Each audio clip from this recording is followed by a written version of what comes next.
Tim Brown, welcome to Listening with Leaders. You are the founder of an organization called REUP Men's Movement, and the website is reupmen.com. Welcome to the show. Thank you. It's an honor to be here. Thanks. Well, tell me a little bit about yourself, your backstory. Well, I'm a Kentucky native. Grew up in the western part of Kentucky.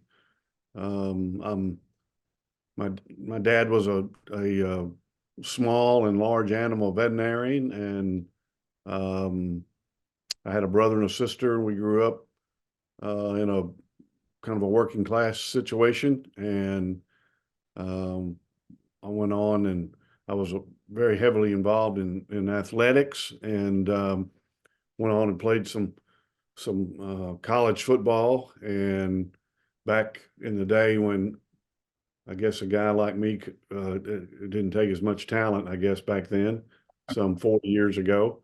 But then I went out into the business world at a very young age, and ran a very successful clothing operation. That was a retail operation. I had multiple locations, and unfortunately, there was a gentleman involved who was not the most honest gentleman in the world, and kind of snookered the rest of us, and we wound up having to get out of that deal. Turned into a really unfortunate situation, and lost everything I had, and had to basically start life as a young married man in my late 20s in a very deep hole that I had to dig myself out of. And was very fortunate to be able to do that. And then about 15 years ago, founded this organization. Let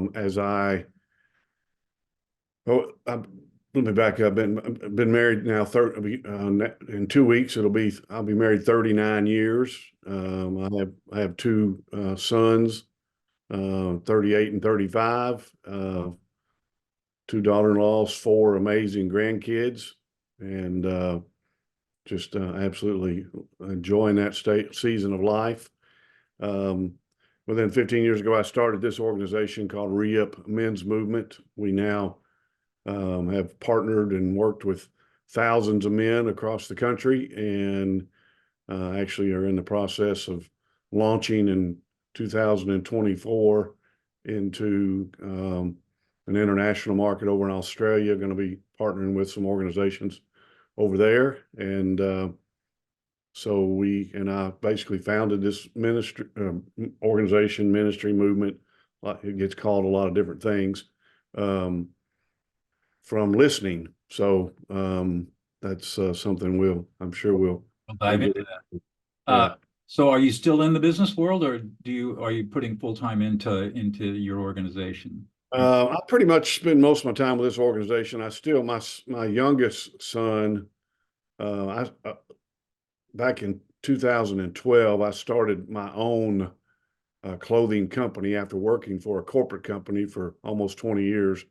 I started my own company, and back in 2013, my youngest son, started working with me in it, and now he and another gentleman have taken it over. I turned it over to them, and I still piddle with it a little bit. They still want my help occasionally, and my advice and my counsel. And I actually have just a very, very small handful of clients, 20 or 25 guys that I've dealt with for long periods of time. They've just become really good friends. And so I still have that relationship a little bit with them, but 90% of my time is spent with this organization now. So and you've been doing it for 15 years. So obviously you're finding meaning in life by the work that you're doing now. No doubt. No doubt. It's but there are a lot of people who are in business and they get more mature, and maybe they're getting towards retirement, and they're not happy because they don't find meaning in their lives. They don't find they don't find a way to serve others in a way that's meaningful. Tell me how you achieve that success, because that's obviously what's happening with you right now. Well, as I mentioned earlier, this whole movement kind of started from listening. What I did was I dealt with gentlemen that were very successful, that had platforms and influence. They were professional men, and a lot of them owned their own companies, CEOs of companies, just a broad range of very successful men. Dealt with them in a one-on-one situation. I called on them in their office or home, and sold them custom-made clothing, suits, sport coats, shirts, all. Back when guys used to dress up a lot more than they do now. Right. But and so I was very fortunate to really be around a lot of men that had worldly success, been very financially positioned, you know, all the material things in the world. I mean, I kind of dealt with the who's who, I guess, in a lot of different communities. And so, but what was interesting was, as I was doing that, I started to develop this relationship with these men, and I just found in this one-on-one setting, a lot of these men apparently didn't have a lot of friendships, didn't have a lot of really meaningful connection in their life. And apparently I had a sign on my forehead that said, "Tell me all your problems." And I would spend an hour and a half in a guy's office, and 80% of that time I would just sit there and listen as we would deal with clothing for a few minutes. And then I became almost a therapist. I would just sit there and listen to these guys just dump all the stuff in their life, you know, their you know, their wife, and they didn't have a good relationship with their wife, their kids, you know, they had a very um, you know, unfortunate relationship with with their kids. They didn't have a lot of friends. They had achieved success but felt unfulfilled and just didn't really know what was next and their purpose.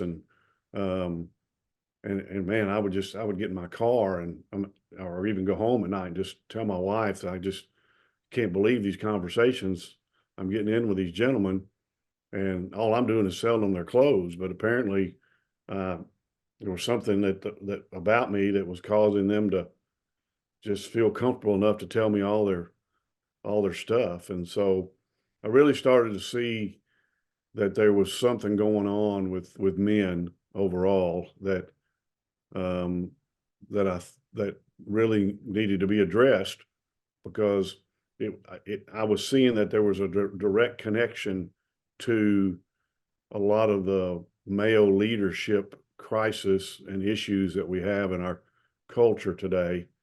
And so much of it had to do with men really believing that what they did, the things they could accumulate, and the people they knew was really who they were. That's where they got their identity. But then they would have all those things happen, and they would look up and go, "There's got to be something more."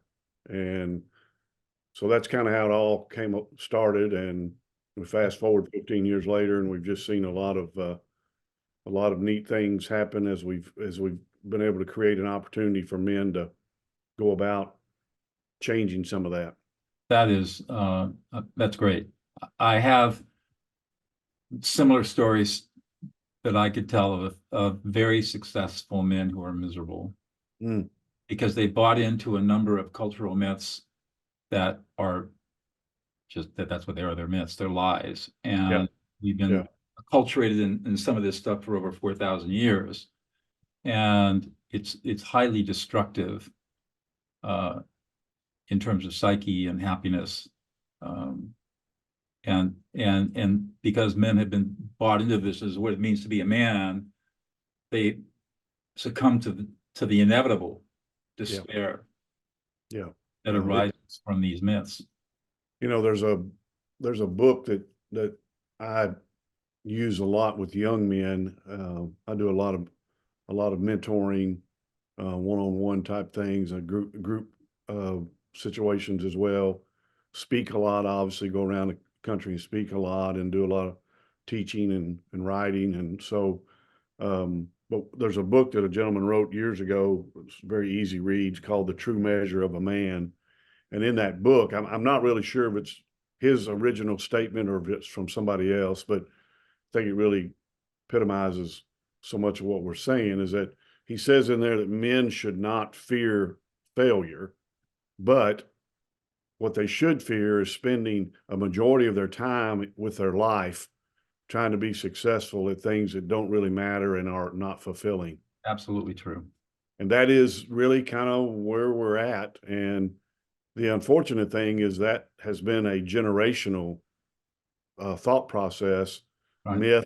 myth, lies. You said there a while ago that we have bought, and it's reproducible, it's teachable, and for that reason, I think we have a lot of young men today that are so confused. They're so they don't know what a man really is. They don't really know what to be, what the North Star is for them to be following, to kind of to set a what's really important.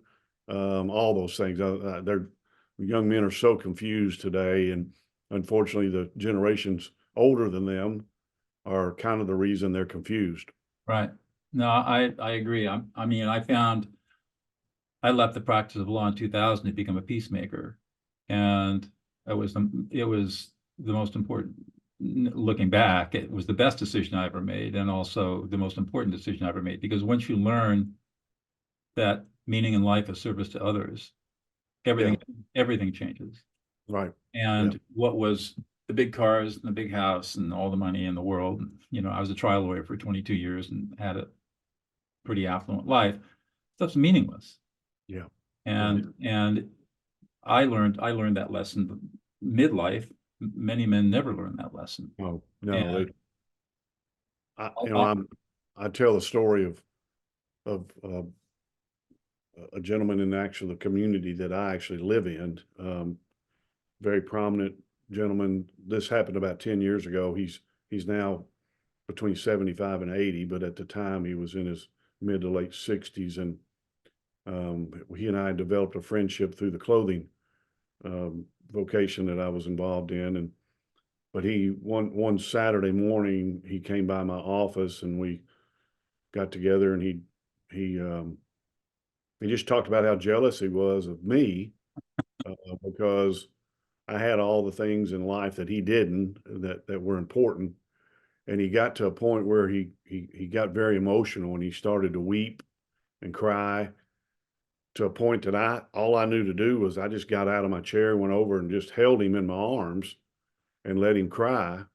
And after 30, 45 minutes or so, we released, and the front of my shirt that I had on was just soaking wet where he had cried and wept and wept. And I remember after he left my office, I remember just kind of having this conversation that whatever it took for me not to be that guy when I'm that age, I was willing to do whatever. But then also, whatever it took to help as many other men not be that guy, then I was in on that too, because that guy was who, from on the surface in our community, most people would want to be him. But as I held him in my arms, he was one of the most miserable people in the community we lived in. And so that was a real key moment in really kind of taking me on this journey that I've been on the last uh, 15 or so years, trying to really help men learn that what they do, what they have, and who they know is not who they are, and really help them understand their true identity. Of course, we kind of go about it from a spiritual aspect too, right. and to really help them understand who they really are in that regard, which is such a game changer when they can learn that. It, So I was going to say, it's so interesting that you worked with these very successful, wealthy men who have bought into the career trajectory. I have too, but I've also worked with men serving life sentences in maximum security prisons for the last 15 years, going into prison and teaching them how to be peacemakers and mediators to stop prison violence. Yeah. And Yeah. I see the same effect there No doubt. as I see with men on the outside. You take these people who are castaways, they were violent criminals, violent offenders, and teach them a mindset and a set of skills, and they become real human beings, and they abhor violence Yeah. and seek peace and recognize they may never get out of prison, but they can be a powerful influence in their prison communities. Well, one of the resources that I wrote many years ago that's gotten used by thousands and thousands of men has been used in a prison setting because it really focuses on helping them learn their identity, Right. which that's their problem as well. I mean, the opposite end of the spectrum is that other guy that I sat in the office with, but then what you've experienced and guys that are incarcerated and been through a lot of that, most of that's an identity issue as well. And so it's just a matter of really helping whatever it is, that man in that office or that man sitting in a jail cell or prison, if they can really understand their identity of who they really are, then it just changes the trajectory of their life. Right.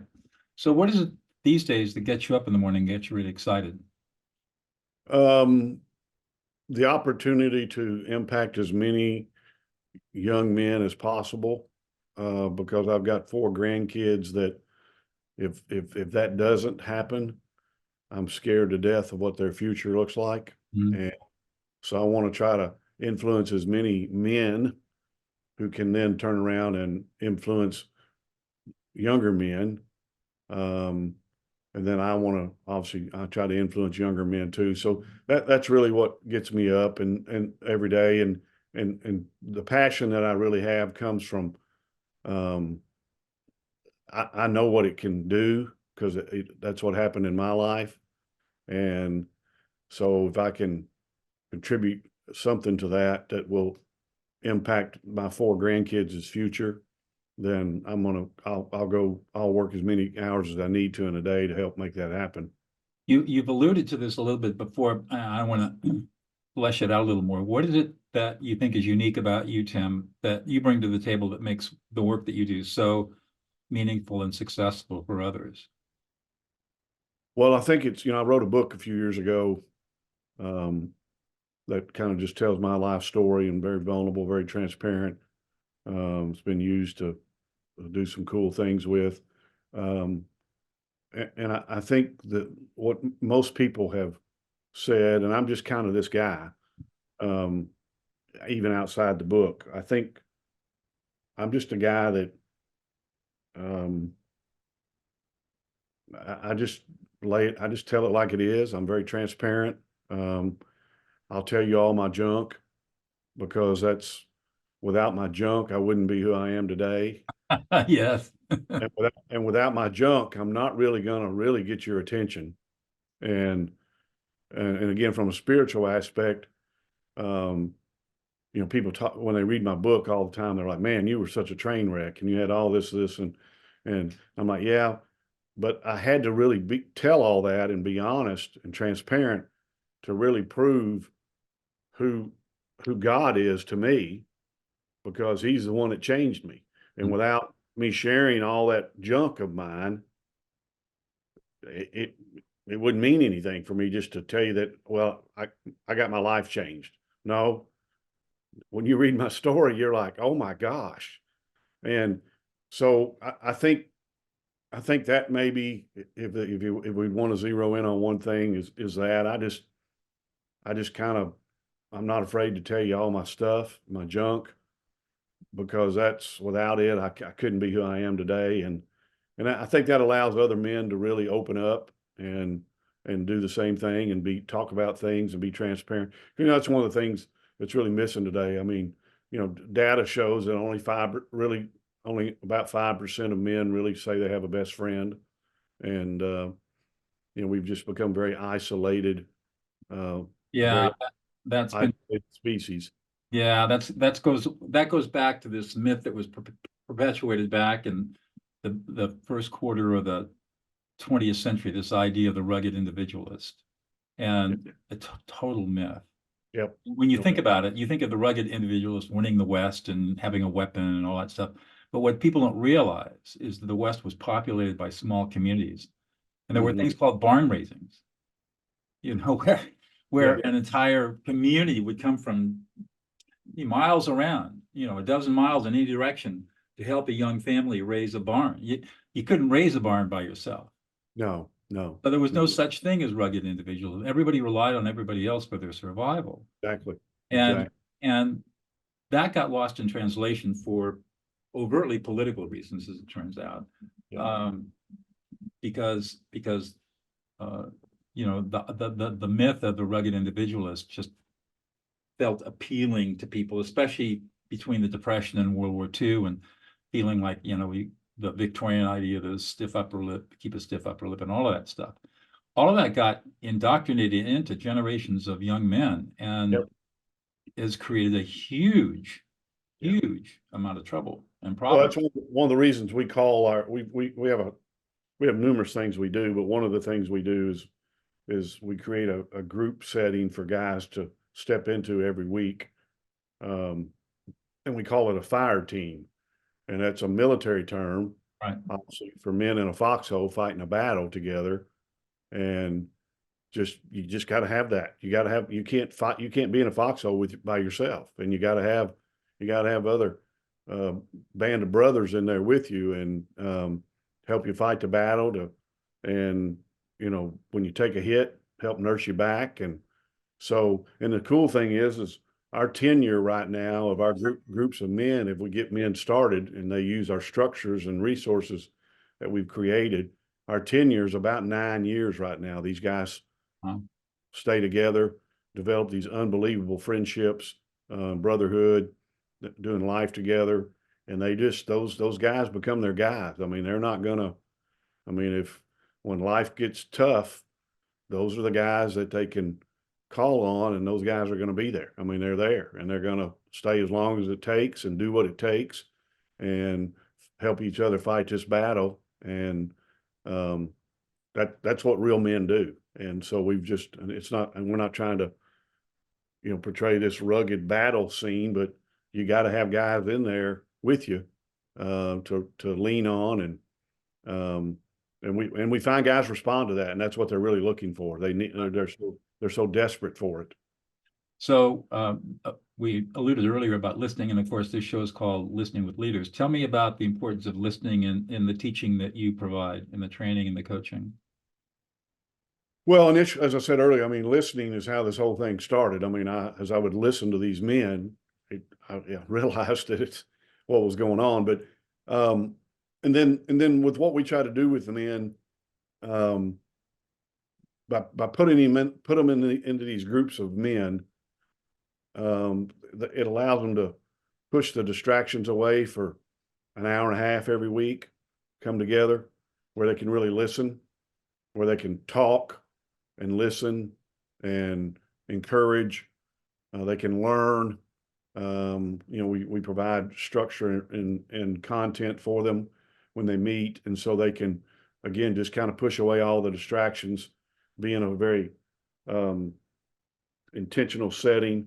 We believe that more intentional time with fewer people has a greater impact, and so we think guys, listening in that context is so important, because as some guys will tell us, it's the only time each week that they feel like they're really able to really zero in and truly listen, because all the distractions are away from them, and they're with these guys early in the morning or in an evening or whatever, but most of them are early in the morning, and they're focused, they're listening, they're engaged, they're connected, and there's just such great value in that.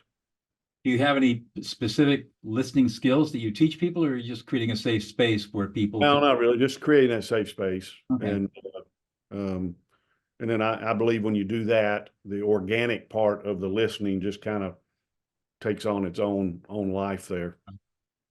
I teach people how to listen to emotions rather than to words. Hmm. And when you do that, you create instant intimacy, instant trust, instant loyalty. You literally learn how to listen other people into existence so that people feel deeply validated and heard. And I developed this skill as a mediator as a way to calm down angry people. Hmm.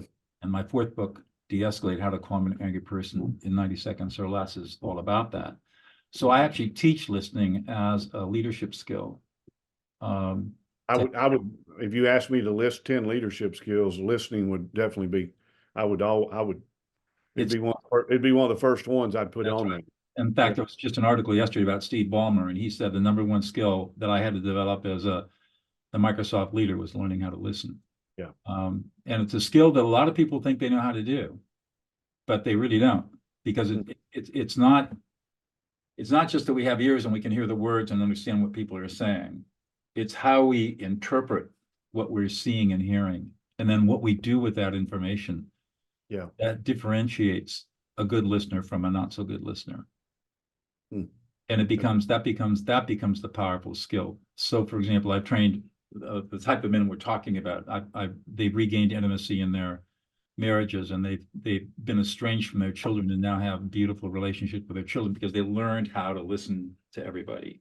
Yeah.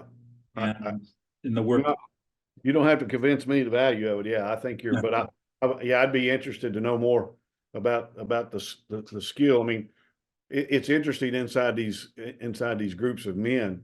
If we just give men the opportunity and we have a structure for them to do that, where they can actually tell their story, because most men have never had that opportunity to maybe let go of that their father was an alcoholic or something, and how it's scarred and wounded them or whatever. And so, but what's interesting is the other guys in the group, as they listen to that story, it just totally changes the way they view that person from that point on. And then as they interact with that person and do life with that person, so many things make sense because they've listened really well to the emotion that came out of this guy's story and makeup and all, background, and again, the listening is such a key part of that.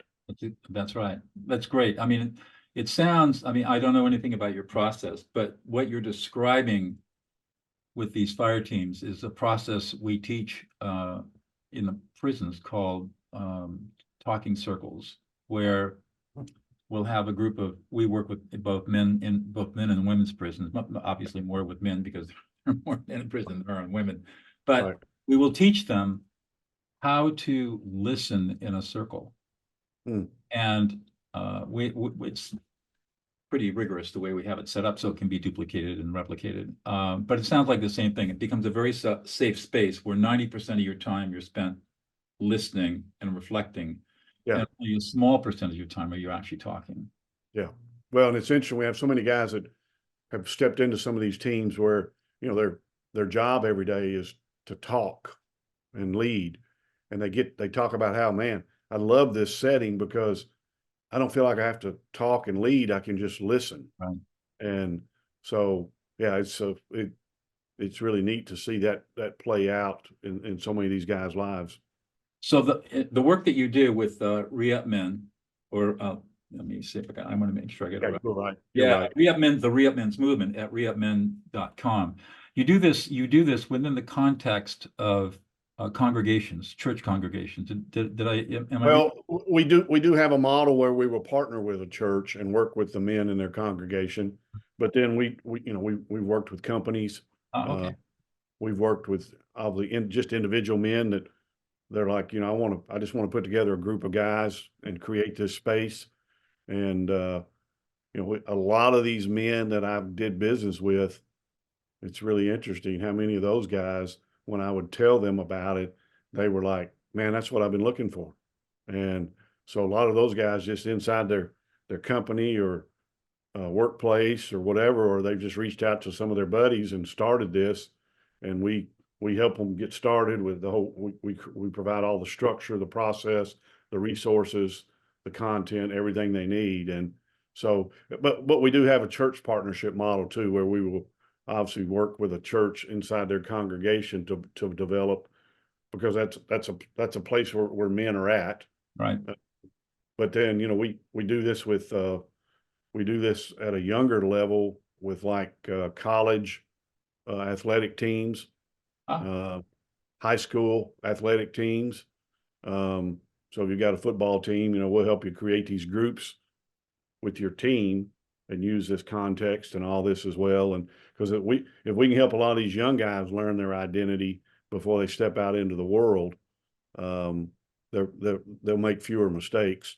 And if we can help them, show them the value of listening, having relationships with other guys, having guys in their foxhole, being transparent, willing to talk about things, have some accountability. That's another big thing we create inside these groups, is for men to have accountability with each other.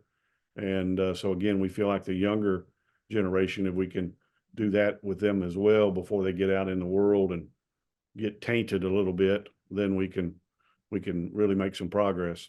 so if people in the audience are interested in learning more about this work and maybe starting a fire team or learning how to do that, they contact you through the website? Yes, sir. Yes, sir. reupmen.com. So that's REUP Men.com. MEN.com. Okay, great. One more question, I'll let you go, Tim. What's one thing about yourself that we wouldn't know about unless you revealed it to us? Wow. Wow. What would that be?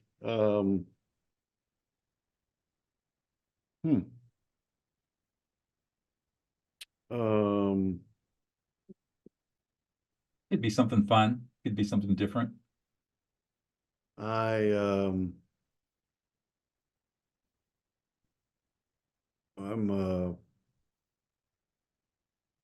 you know, I work with a lot of men, but when it comes to some of the things that men traditionally, you know, we're supposed to be tough, we're supposed to be all this and that.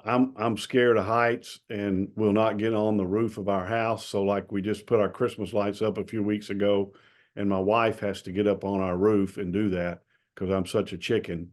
Good for And you. yes, I would say not a chicken, a very wise man. so I work with men, but yet I have to have my wife get on the roof to put lights on or clean the gutters out because I'm not about to get up there. Well, So you know your limitations, so I would yeah, say there we go.